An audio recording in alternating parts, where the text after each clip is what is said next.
This week, I've been doing everything I can to get my painting practice back on track after a period of being super busy and struggling to paint as much as I would want.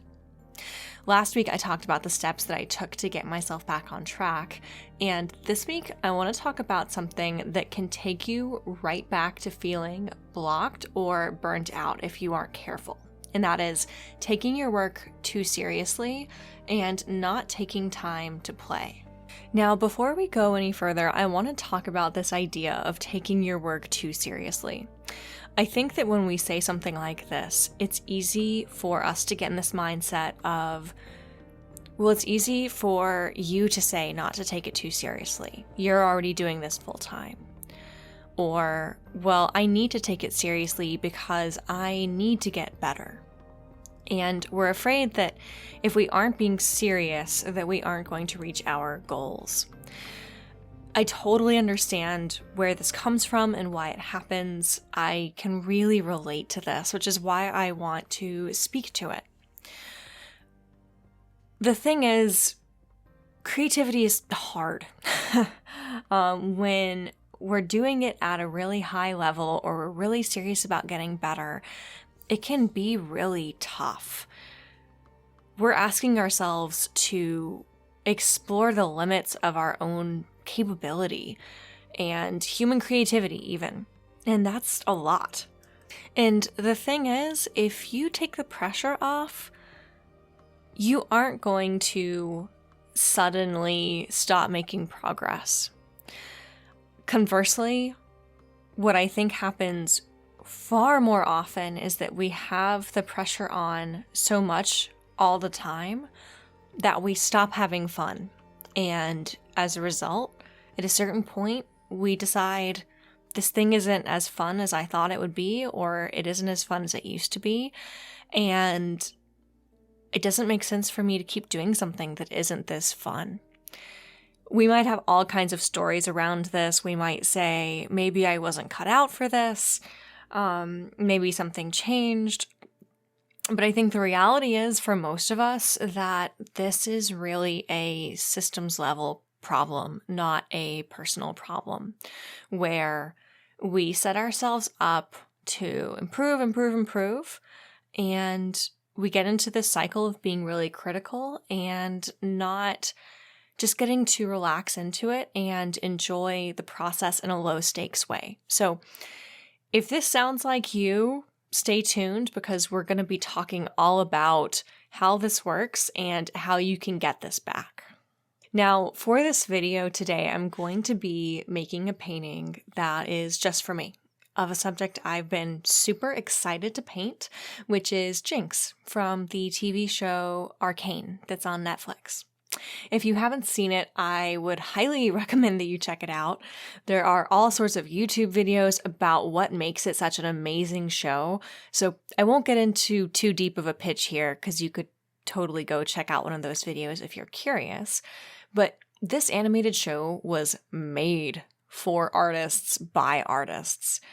From the character design to literally every single still moment in the show, every shot looks like its own completed painting. It is gorgeous, and on top of that, it has amazingly nuanced characters. So my art brain, my creative brain, has been stuck on this show, just looking at all of the art and loving all of the fan art even that I've seen of it. So I thought I would make some myself. And that's what brings us back around to our topic for today. I talk to painters almost every day of my work week about what's standing in the way of them reaching their painting goals. And I typically hear two things. Either you're having trouble identifying the exercises that will help you make the progress you need to make and build the skills you need to make the kinds of paintings that you desire to make, or you struggle with consistency and don't feel excited to get in the studio despite really wanting to. And I think these are two sides of the same coin. If you don't have a way to see meaningful progress toward your goals, you might feel like you're going in circles and feel discouraged. But the downside of having really targeted exercises to help you push to the next level is that you might begin to feel that pressure piling on. And you might be so focused on picking apart what you're doing so that you can improve that you forget how much you enjoy painting in the first place. And I don't think we talk about this enough. Painting is supposed to be fun and celebratory. We need to be excited to go into the studio because if that enjoyment isn't there, we won't have much that sustains our practice in the long term. In fact, when I work with painters, the very first thing I talk about with them is how they can set themselves up to really enjoy their painting practice in the long run and make sure that play and fun is our first priority in the studio.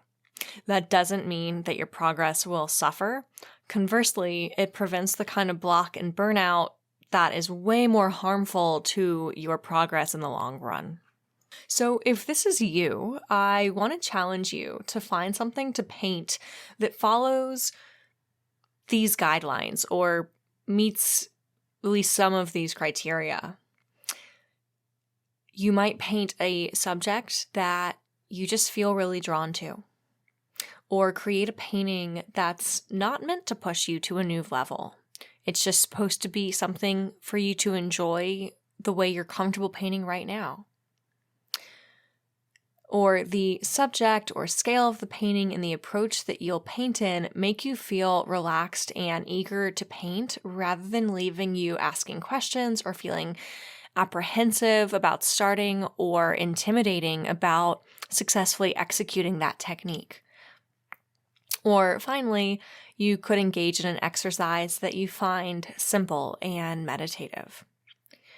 So let's talk about what these actually mean. First, for some context, as painters, we have to think critically a lot. Every time we mix up a color, choose a brush, lay down a brush stroke, you name it. So intentionally choosing some painting exercises or creative exercises that get you away from that critical mindset can be a much needed break for a lot of us. So for me, by choosing to make this painting, I actually wound up getting in the studio one extra day this week as a result. I made one extra painting.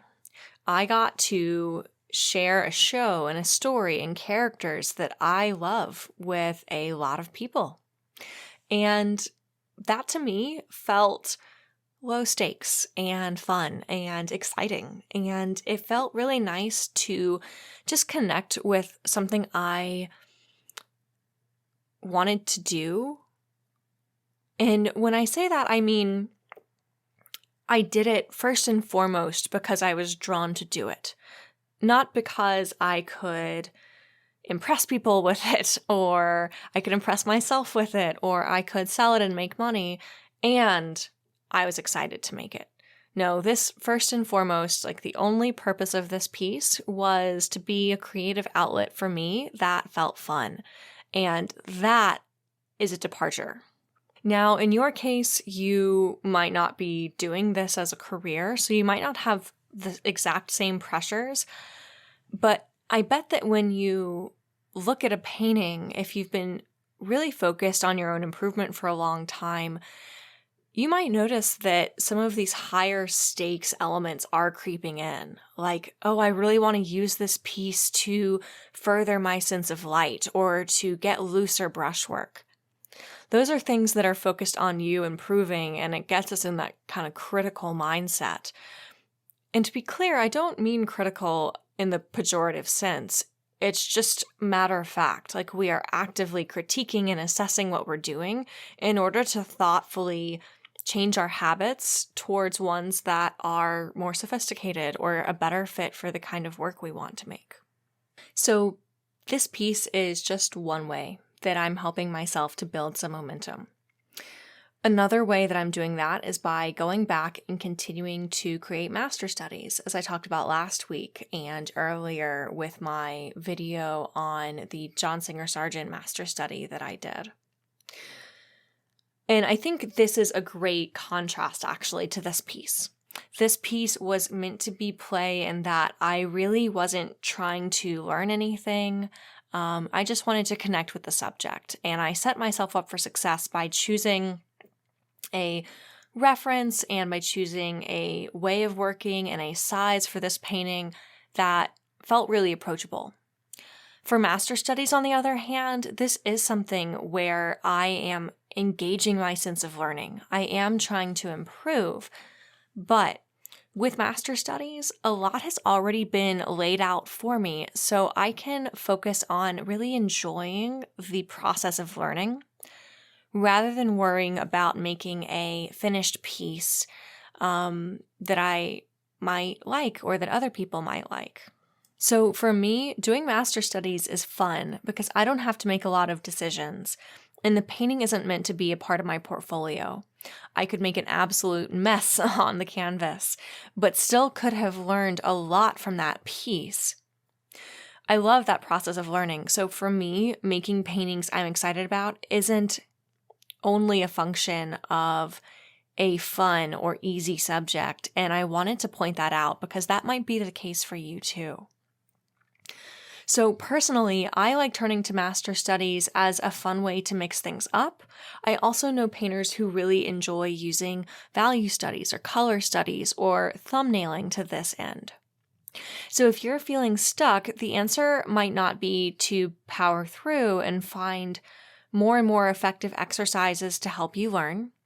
It might be that what you're lacking is play. And that play can come from a fun subject or doing a piece where you aren't actively trying to advance your painting technique. Or it could specifically be a piece that's meant to advance your painting technique, but one where you come to it intentionally with this real sense of curiosity and enthusiasm for the learning process. And finally, one other thing that I've really enjoyed is playing with other artistic outlets and sources of inspiration. So for fun, I've been doing some sculpting, not as something to sell or to share here on YouTube, but just something to keep me busy, keep my brain busy, keep my hands busy if I have like a TV show on in the background or something. And I've also gotten into creating art for a D&D campaign, doing some character design and learning about things like miniatures. These things may not further my business or relate obviously to my painting career, but having them really helps me to reconnect to the way that I used to draw and paint when I was younger and the excitement that I had when I was only creating art for myself. And on top of that, these things actually really do benefit my painting practice in big ways, even if it isn't obvious. So for instance, when I am sculpting, I learn a lot about the way anatomy works and thinking about the subjects I like to paint from a three-dimensional perspective and realizing just what gaps or holes there are in my understanding of the things that I paint. And that's kind of a fun process for me. And on top of that, these things give me some creative momentum. They make it easier for me to get back into the studio with my other work that isn't necessarily meant to be a play break, I guess. So I want to point that out just in case you like this idea, but worry that you're going to be taking time away from your development as a painter, because in my experience, that it is exactly the opposite. So if this sounds like advice you've been needing, I'd encourage you to try simple painting studies like master studies or value studies or color studies, or to focus your creativity into a subject or topic that you're excited about, even if you aren't using it to advance your painting chops. When in doubt, take the time to ask yourself what would be fun and give yourself permission to do that. And try and make it a regular part of your routine, not just something that you come to when you feel stuck. I would love to hear what you're putting in place for yourself to create consistency and really just enabling you to show up with a lot of enthusiasm and excitement in your painting practice. So let me know what that looks like for you in the comments. I look forward to reading what you all have to share. And until next time, happy painting.